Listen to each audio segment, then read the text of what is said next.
4. Dando sequência ao estudo no sermão profético de Jesus, Evangelho de Mateus, no capítulo de número 24.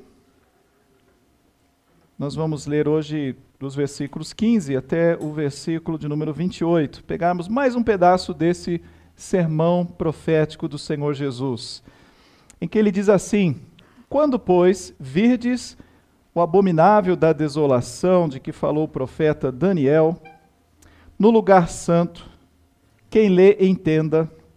Então os que estiverem na Judéia fujam para os montes. Quem estiver sobre o eirado, não desça a tirar de casa alguma coisa. E quem estiver no campo, não volte atrás para buscar a sua capa. Ai das que estiverem grávidas e das que amamentarem naqueles dias. Orai para que a vossa fuga não se dê no inverno, nem no sábado, porque nesse tempo haverá grande tribulação, como desde o princípio do mundo até agora não tem havido e nem haverá jamais. Não tivessem aqueles dias sido abreviados, ninguém seria salvo, mas, por causa dos escolhidos, tais dias serão abreviados. Então, se alguém vos disser, eis aqui o Cristo, ou ei-lo ali, não acrediteis, porque surgirão falsos cristos e falsos profetas, operando grandes sinais e prodígios para enganar, se possível, os próprios eleitos. Vede que vô-lo tenho predito. Portanto, se vos disserem, eis que ele está no deserto, não saiais, ou ele no interior da casa, não acrediteis. Porque assim como o relâmpago que sai do oriente e se mostra no ocidente, assim há de ser a vinda do Filho do Homem. Onde estiver o cadáver, aí se ajuntarão os abutres. Amém.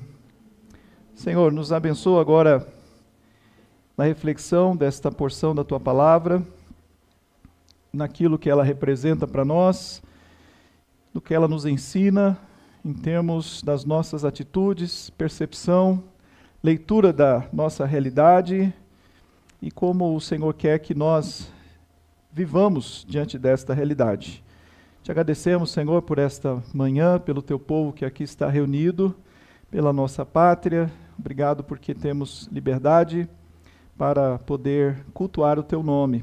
Que possamos aproveitá-la e possamos crescer, ó Pai, na Tua presença e pela Tua palavra e o poder do Teu Espírito. Nós te pedimos, em nome de Jesus. Amém, Senhor.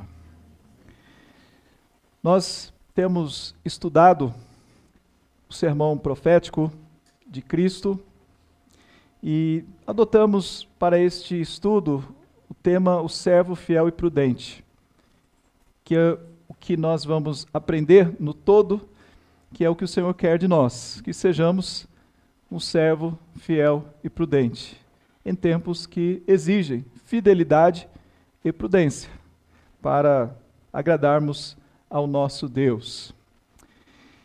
E também porque temos a oportunidade de certamente vivermos os últimos dias. Podemos dizer isso com muita certeza. Vivemos os últimos dias. Existe um teólogo conhecido, embora que nós não sigamos a linha dele, discordemos, mas há uma frase que ele tem toda a razão, Karl Barth. Ele disse o seguinte, que o cristão ele tem que andar com uma Bíblia numa mão e o jornal na outra. Mas é claro, para entender o jornal com a sua Bíblia aberta. E é o que nós temos que fazer. E estamos atentos aos fatos, gostamos de ler as notícias, a política, né, os fatos internacionais e poder interpretá-los à luz da palavra de Deus. Isso nós podemos fazer porque Deus assim nos dá sabedoria e nos dá o seu Espírito Santo e, sobretudo, a sua palavra. Quando nós abrimos um texto apocalíptico ou um texto que fala de um sermão profético como esse de Cristo, que está falando acerca dos dias finais, nós devemos primeiramente saber como devemos ler o texto, qual deve ser a nossa conduta, a nossa atitude diante desse texto. Porque normalmente, ou muitas pessoas, quando abrem um texto do livro de Apocalipse, por exemplo, elas o fazem por curiosidade. A gente quer ler o texto por curiosidade. A gente quer ser informado por antecipação do que irá acontecer, não é?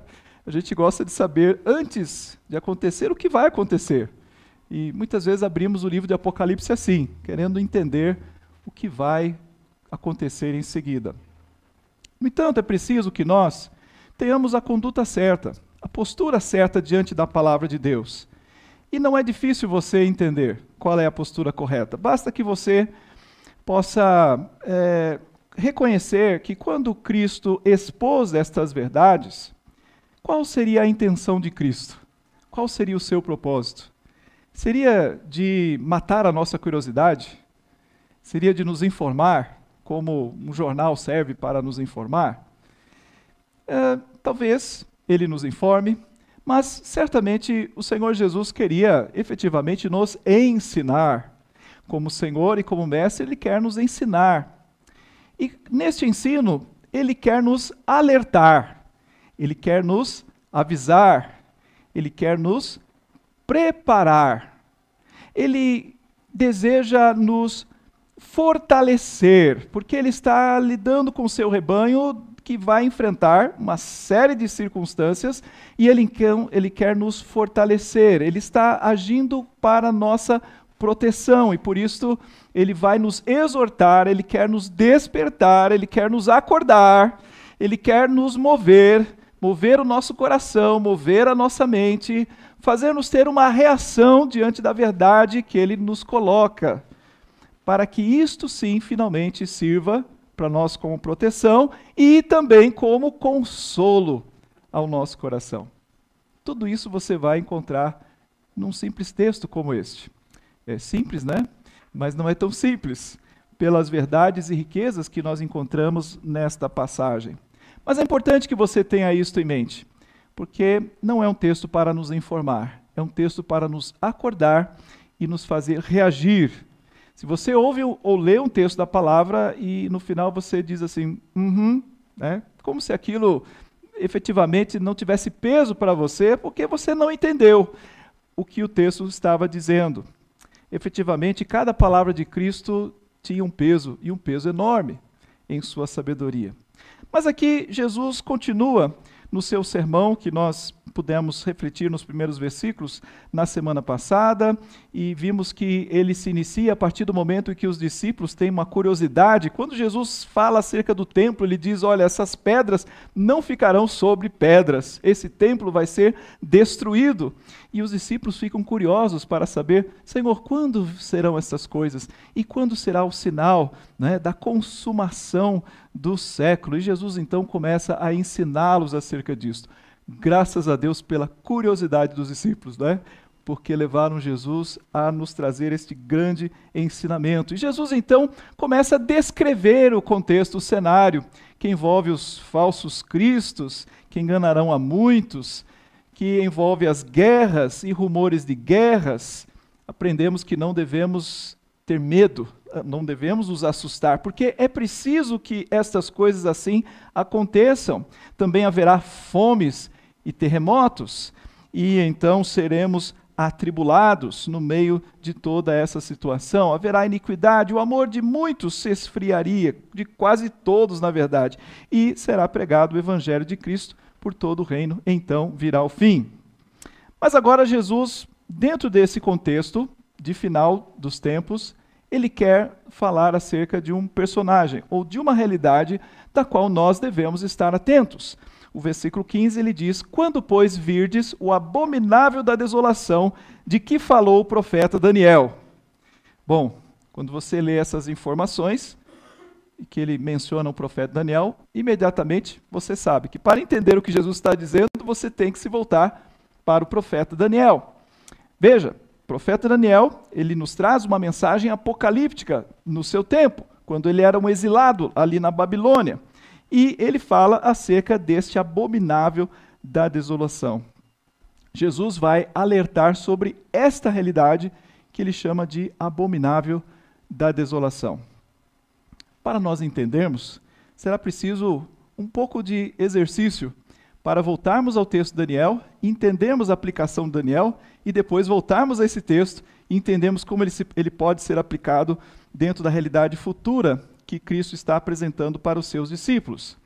Então, voltemos primeiramente para Daniel. Lá em Daniel, no capítulo 9, versículo 27, existem alguns versículos que tratam desta abominação, dessa abominável, né, da desolação, ou uma abominação que vai trazer desolação. Do que Jesus estava falando? Versículo 27 do capítulo 9 diz assim: Ele fará firme aliança com muitos por uma semana, na metade da semana, fará cessar o sacrifício e a oferta de manjares. Sobre a asa das abominações virá o assolador, até que a destruição que está determinada se derrame sobre ele. Daniel, nos seus dias de cativeiro babilônico, ele está alertando sobre uma realidade futura que será assustadora para os judeus. Nesta realidade, o templo sofrerá uma ação de fora deste sujeito, desse ser, que virá e interromperá os sacrifícios e a oferta de manjares. Ainda vá no capítulo 11, versículo de número 31, e agora você tem uma outra ideia também acerca disto. Diz o texto: deste ser, sairão forças que profanarão o santuário, a fortaleza nossa, e tirarão o sacrifício diário, estabelecendo a abominação desoladora. Aí você já começa a ver a conexão.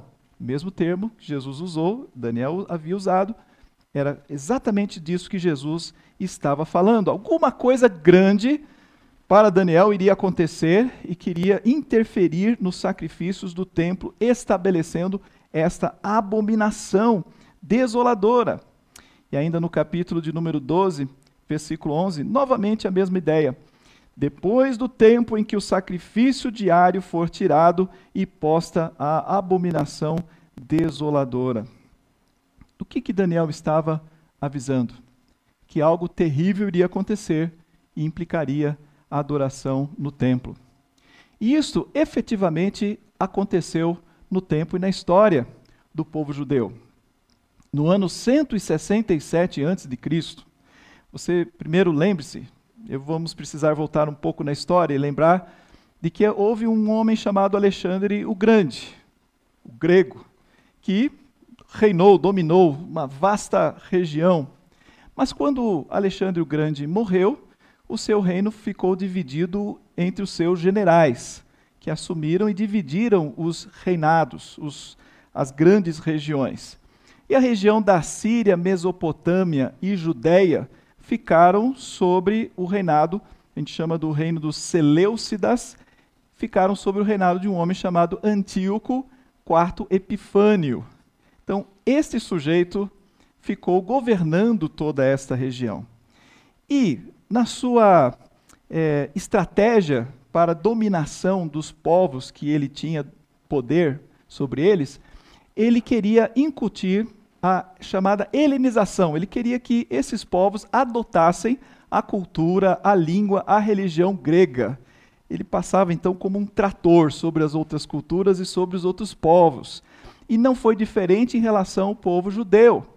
Houve então, neste ano de 167, o fato gravíssimo que Antíoco Epifânio então mandou invadir o templo de Jerusalém e ali profanou esse templo ao colocar dentro dele uma estátua de Zeus, a qual ele adorava, do deus grego, e além disto levar ao sacrifício, ao altar, animais considerados imundos para o povo judeu, como porcos, que foram ali oferecidos, profanando totalmente o templo de Jerusalém e perseguindo também sacerdotes e todos aqueles que se tornassem um obstáculo para essa intenção maligna daquele governante, o Antíoco Epifânio.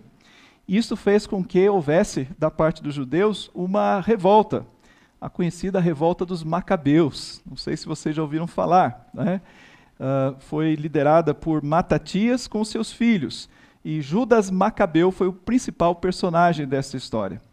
Que, passado um tempo, eles conseguiram reconquistar Jerusalém e conseguiram reconsagrar aquele templo. Isto aconteceu no ano 164.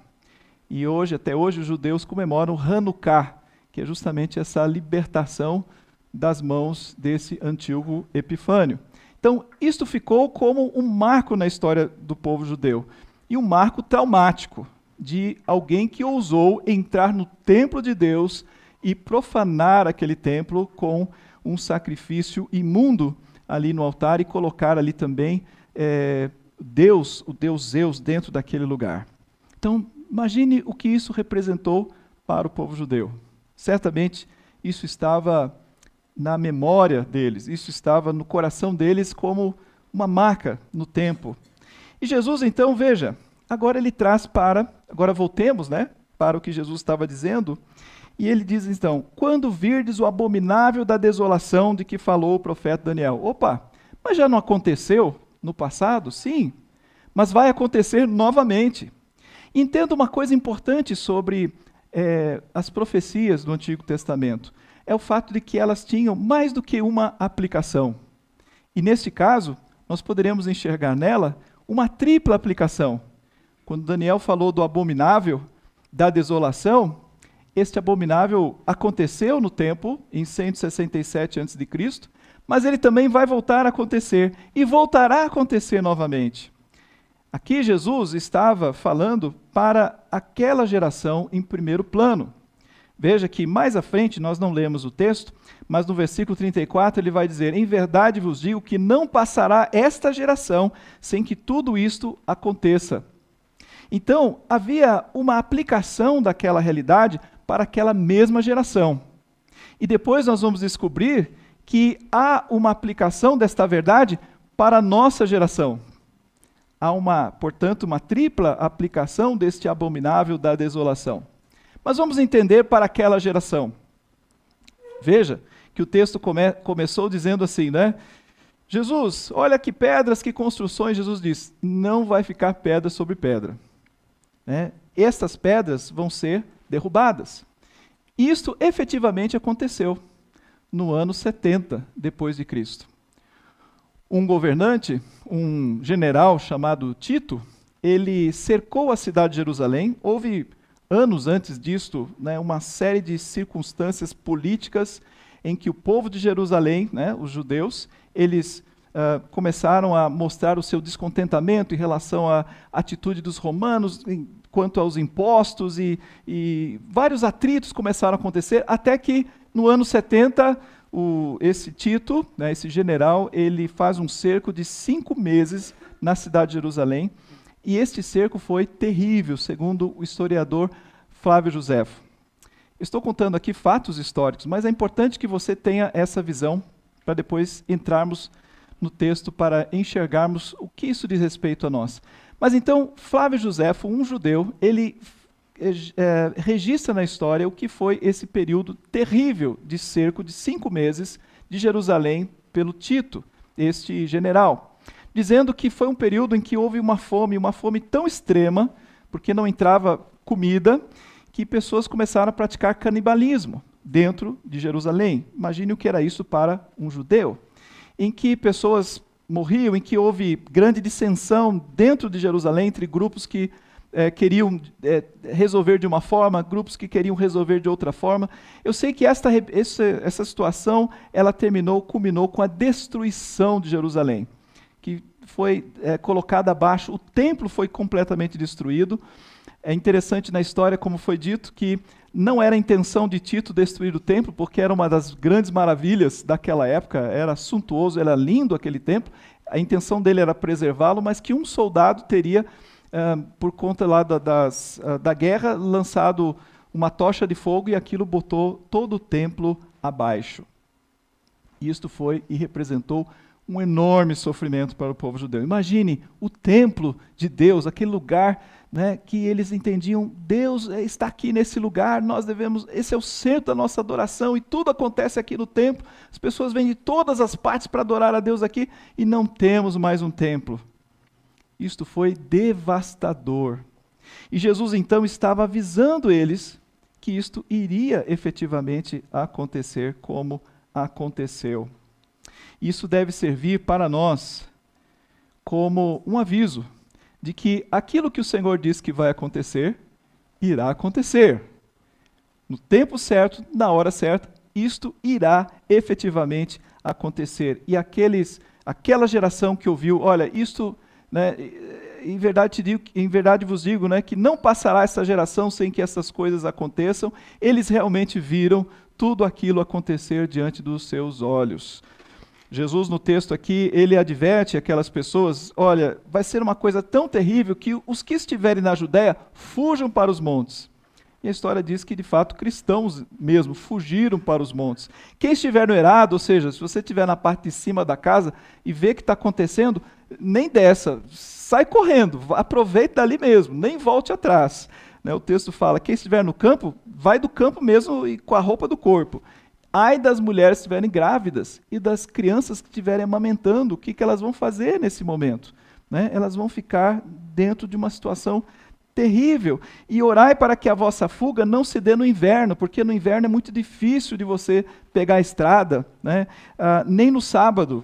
Aqui a gente pode interpretar, uma das possibilidades é porque no sábado os portões da cidade estavam fechados, talvez seja essa a questão, mas o fato é que Jesus adverte que vai ser um tempo muito grande, porque nesse tempo haverá grande tribulação, como desde o princípio do mundo até agora não tem havido e nem haverá jamais.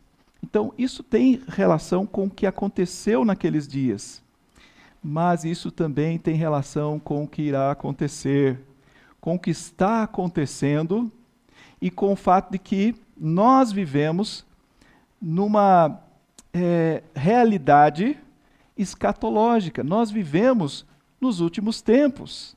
Efetivamente, esta mensagem é para nós.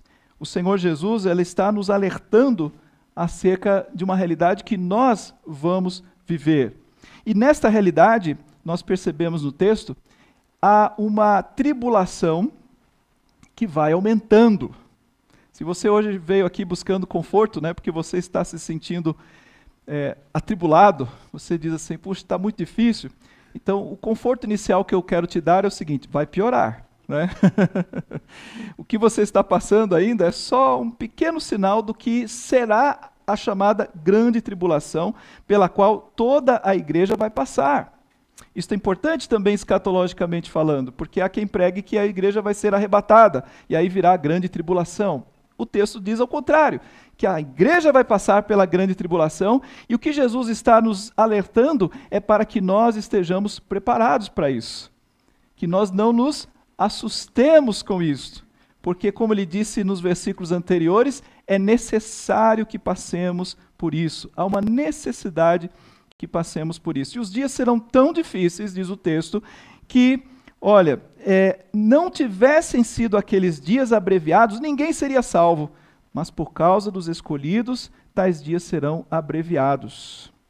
E será um dia, e será um período de enorme falsidade, engano, de mentira. E o texto diz, porque surgirão falsos cristos e falsos profetas, operando grandes sinais e prodígios, para enganar, se possível, os próprios eleitos. E aqui é onde eu queria dar uma pausa e voltar àquela figura do abominável da desolação. A palavra de Deus, ela fala em outros textos acerca dessa figura que também é conhecida como o anticristo, que também é conhecida como o iníquo, ou homem da iniquidade, ou também como chifre pequeno, se voltarmos ao livro de Daniel. São vários os nomes. Também é chamado de besta, ou uma das bestas lá do Apocalipse. São nomes que refletem uma mesma realidade, que é a realidade do anticristo. E por esse texto de Cristo, nós podemos perceber essa realidade ligando com outros textos da palavra de Deus. Textos como, por exemplo, do apóstolo Paulo. Lá na sua segunda carta aos Coríntios, Paulo diz o seguinte, no versículo no capítulo 2, primeiramente, e no versículo de número 3, quando ele está falando acerca do dia do Senhor, ele diz assim, ninguém de nenhum modo vos engane, porque isso não acontecerá, sem que primeiro venha a apostasia e seja revelado o homem da iniquidade, o filho da perdição, o qual se opõe e se levanta contra tudo que se chama Deus ou é objeto de culto, a ponto de assentar-se no santuário de Deus, ostentando-se como se fosse o próprio Deus. Então perceba agora que o apóstolo Paulo, tomando aquela mesma verdade de Cristo, que também foi exposta em Daniel, agora ele está nos alertando sobre a necessidade de aguardarmos a vinda deste ser, que ele chama de homem da iniquidade, que é o filho da perdição, e que este será o sinal efetivo e final da vinda do Senhor. O versículo 7 diz assim: com efeito, o mistério da iniquidade já opera hoje, e aguarda somente que seja afastado aquele que agora o detém. Então será de fato revelado o iníquo, a quem o Senhor Jesus matará com o sopro da sua boca e o destruirá pela manifestação da sua vinda. Queridos, esta realidade já é uma realidade existente. 1 de João capítulo 2, o texto também fala acerca disso. Ele diz assim: filhinhos, já é a última hora. E como ouvistes que vem o anticristo, também agora muitos anticristos têm surgido, pelo que conhecemos que é a última hora. Versículo 21, ele diz: não vos escrevi porque não saibais a verdade, antes porque a sabeis e porque a mentira alguma jamais procede da verdade. Quem é o mentiroso, senão aquele que nega que Jesus é o Cristo? Este é o anticristo, que nega o Pai e o Filho. E ainda no capítulo 4, ele nos alerta, dizendo assim: amados, não deis crédito a qualquer espírito, antes provai os espíritos, se procedem de Deus, porque muitos falsos profetas têm saído pelo mundo afora. Nisto reconheceis o Espírito de Deus.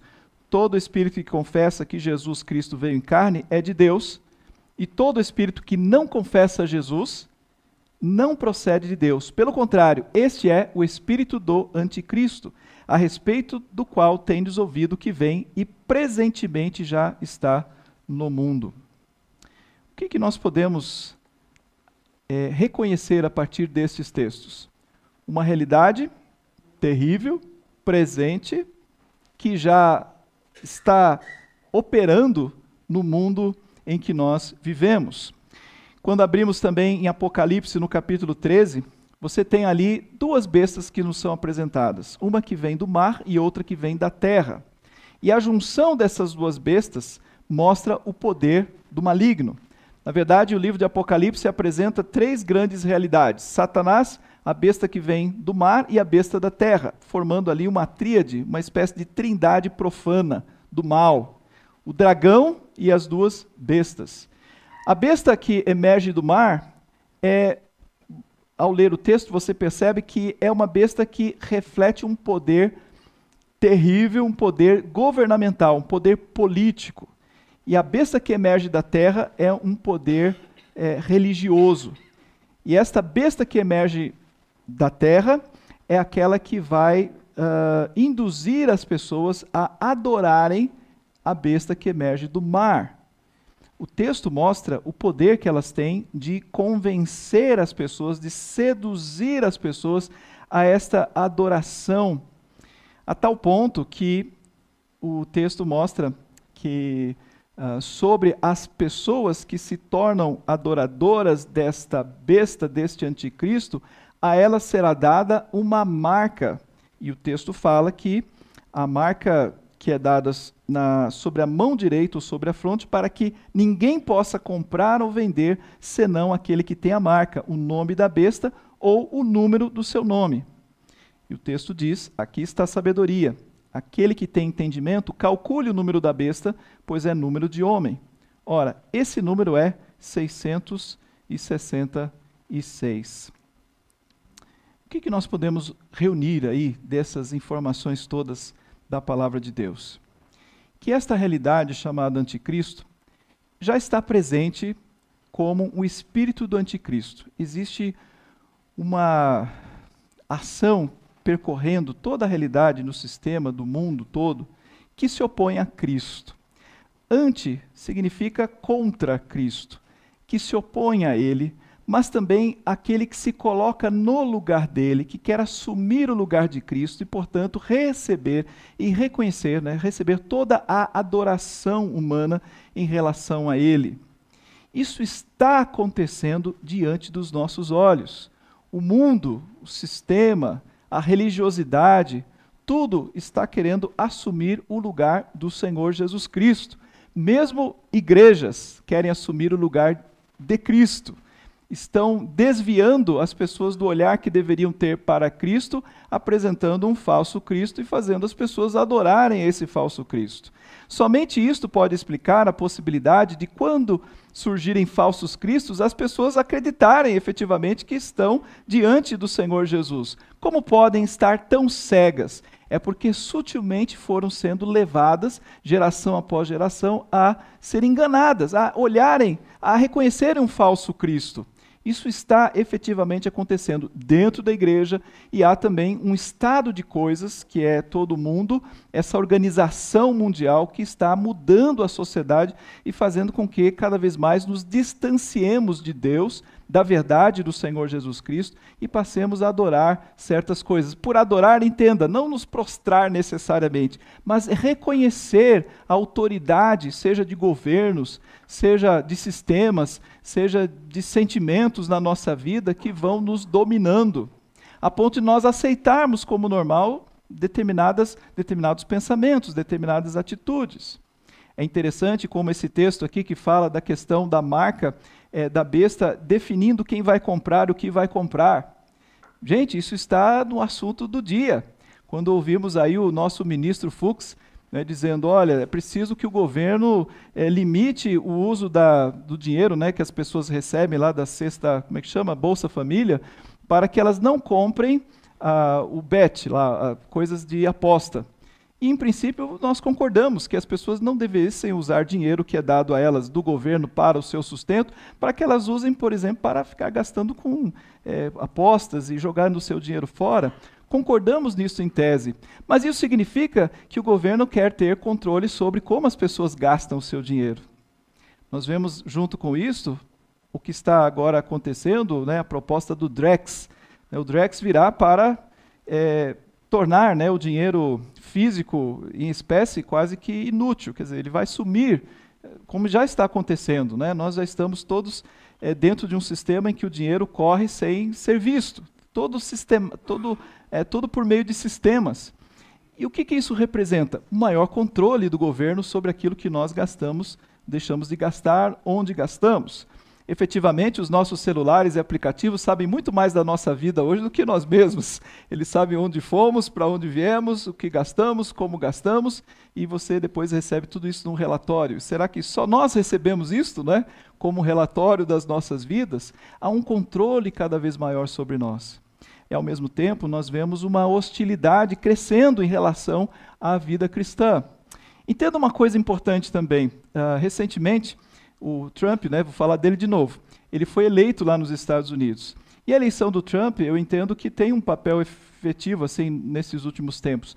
De alguma forma, isto vai trazer um certo conservadorismo de volta aos Estados Unidos. O Trump assume a sua posição confrontando diretamente toda a visão progressista, e ele então começa a reagir com isso com políticas mais conservadoras. E aí a igreja diz assim, ufa, que bom, precisávamos disso. Acho que eles tinham ido longe demais. Mas a questão é que nós devemos atentar para o fato de que isso não vai aliviar nem um pouco a nossa posição e a sua e a minha posição como igreja do Senhor Jesus Cristo. Lembre-se que no período do imperador Constantino, cerca do ano 300, depois de Cristo, ele era um imperador romano que adotou o cristianismo. Não posso dizer que ele se converteu, mas ele adotou o cristianismo, E a partir dali, então, o governo passa a também querer defender os cristãos. E o que isso vai resultar para o cristianismo?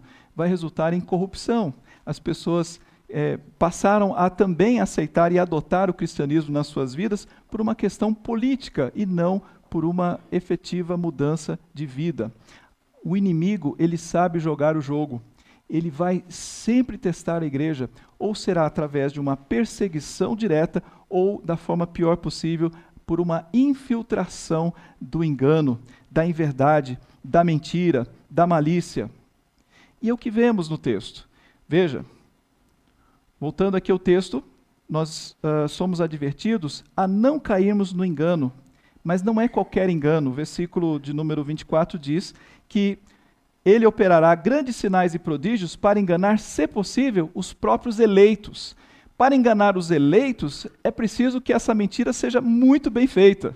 Não é qualquer mentira que vai tentar enganar os eleitos. O que Jesus estava dizendo aqui é que era algo muito forte o que estava acontecendo, que poderia enganar os próprios eleitos. Pela graça de Deus, isso não acontece, porque são eleitos, mas se fosse possível, seriam enganados. Então, é um período terrível. E eu quero alertá-los sobre isso, finalmente. Porque nós vivemos, meus queridos, uma época em que esse perigo já está acontecendo. E você pode estar sendo enganado. Você e eu podemos nos enganar. E o jogo é sutil. O jogo é bruto, como se diz. A gente pensa que não está sendo enganado, mas está sendo enganado. Nós vivemos no mundo da mentira. O mundo é o mundo das fraudes. O mundo que nós vivemos é o mundo da iniquidade. A Bíblia diz que o príncipe deste mundo, que é o inimigo, ele diz, também chama ele de príncipe das trevas, ou Deus deste século, cegou o entendimento dos incrédulos. Basta que você perca de vista quem é o Senhor da sua vida e você já está sendo enganado. Basta que você, por 1 milímetro, pense que você está no centro do universo. Porque essa é a primeira mentira que o mundo quer nos vender, inclusive dentro da igreja. A ideia é o seguinte: você está no centro, viva os seus sonhos. Você é o centro da realidade, você tem direito a viver toda a sua felicidade, viva os seus sonhos.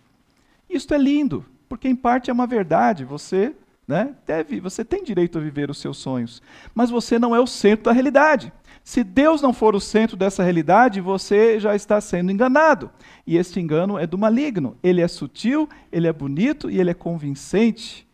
E você pode não pensar racionalmente que você é o centro do universo, mas você pode estar vivendo como se você fosse o centro do universo.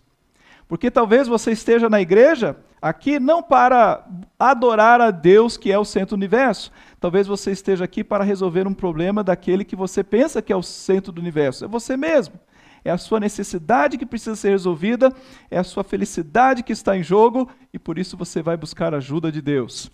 Veja, nada errado em buscar a ajuda de Deus, mas Deus é o centro do universo. Se Deus disser, eu não vou te ajudar, você precisa passar por essa situação, qual será a sua resposta a isso? Se Deus está em primeiro lugar, você vai dizer, Senhor, seja feita a tua vontade, assim na terra como no céu, no universo, fora do universo, onde quer que exista, é a tua vontade. Se a tua vontade é que eu seja queimado como foram os mártires do passado, por fidelidade a ti, é a tua vontade que prospere, e não seja a minha vontade. Se não houver esta posição nossa diante de Deus, você já está sendo enganado. Segunda coisa, cuidado. Você pode estar sendo entupido no seu tempo com entretenimento. Entretenimento é uma coisa legal, é boa, é legítima, todos nós precisamos. Mas a arma do inimigo dos nossos dias é entupir o nosso tempo com entretenimento. Temos muito entretenimento, todo tipo, para você passar a sua vida inteira se entretendo. E isto rouba o seu tempo, rouba o seu coração, rouba a sua mente para aquilo que deveria ser prioritário. Queridos, sagaz, sutil, legítimo, bonito, mas fatal, porque te afasta daquilo que é mais importante. Queridos, trabalhar para viver e viver para o trabalho. Quantos de nós já não entraram dentro deste ciclo da vida? Que está envolvido nisto é a fascinação também pelas possibilidades do capitalismo. Nunca uma geração viveu tão bem quanto a nossa. Se você voltar os olhos um pouquinho para as gerações anteriores, nós provavelmente vivemos 20, 30 vezes com mais coisas do que eles viveram. E não estamos satisfeitos, estamos sempre correndo atrás. o consumismo, o materialismo, ele é um ídolo que toma conta do nosso coração e você não precisa ser um gentio, um pagão, um idólatra para seguir isto. Basta que você deixe, faça parte do sistema, esteja no mundo e você vai sendo tomado por essas coisas, priorizando riquezas, poder, possibilidades, viagens, e tudo isso são os nossos ídolos modernos. Basta que você seja um cristão morno. Esta é uma oferta irrecusável, do anticristo. Ele diz o seguinte: seja um cristão morno. Você não precisa ser um cristão raiz, daquele que parece que está sempre dentro da igreja ali, está trabalhando. Não, basta que você esquente o banco, isso já é suficiente, você já está cumprindo a sua parte, Você não precisa ser, vamos dizer, um cristão carola, Você não precisa, assim, ter... para que se cansar tanto, Não. E a gente vê igrejas lotadas, Igrejas lotadas. Eu não sei como nessas igrejas enormes, cada pessoa está ali servindo a Deus, no sentido efetivo, ou está apenas ali assistindo no auditório como você vai para o cinema. Veja, o anticristo ele diz para você, olha, o amor acima de tudo. O amor, essa é a ótica, a ética, a ideia dos nossos dias. O que conta é o amor, mais do que tudo, o amor acima de tudo. Isto leva ao relativismo moral, porque para nós é a verdade acima de tudo, é a verdade que conduz o próprio amor. Sem a verdade não há um amor verdadeiro, mas o mundo te ensina diferente. E isso é bonito, é aconchegante, é algo que faz sentido, o amor, acima de todas as coisas. E aí você transforma aquilo que é pecado em algo aceitável ou até desejável e ridiculariza a santidade. Veja, meus queridos, eu estou colocando aqui várias ideias e nós poderíamos aqui passar horas pensando juntos em quantas sutilezas o anticristo vai colocando, jogando sobre a igreja, essa manipulação, a política mesmo, ideológica. Onde é que está o teu coração? Cuidado com as concessões. Você leu comigo aqui, a marca da besta, 666. Esta marca vai ser dada para aqueles que fizerem concessões. Você precisa participar do esquema, do sistema, para você receber permissão para isto e para aquilo. Nós estamos ali na beira disso acontecer. O governo vai determinar para você, olha, o que você pode, o que você não pode, quem você é, o que você, dependendo daquilo que você é, do seu discurso, das suas falas, você poderá ter ou não liberdade para isso ou para aquilo. Isso não vai acontecer da noite para o dia, mas você vai concedendo coisas, você vai se calando para dizer assim, não, tá bom, você vai se encaixando naquilo que o sistema, o mundo vai deixando você entrar. Queridos, então, é o anticristo. Nós estamos já vivendo esta realidade. E eu quero então alertá-los para que, assim como Jesus buscou nos alertar, nós estejamos atentos a isso. O texto termina dizendo que não saiam por aí procurando Cristo, porque quando ele voltar, todo mundo vai ver. Ele diz, porque assim como o relâmpago sai do Oriente e se mostra no Ocidente, vai ser assim, todo mundo vai ver. Então não saia procurando ali ou acolá. E onde estiver o cadáver, aí se ajuntarão os abutres. E, de alguma forma, Jesus quis dizer assim, olha, já há abutres, então temos um cadáver. A situação está acontecendo. Não pense que isso diz respeito a um futuro distante. Não, o servo de Deus é o fiel e prudente. Ele está preparado para esta realidade hoje.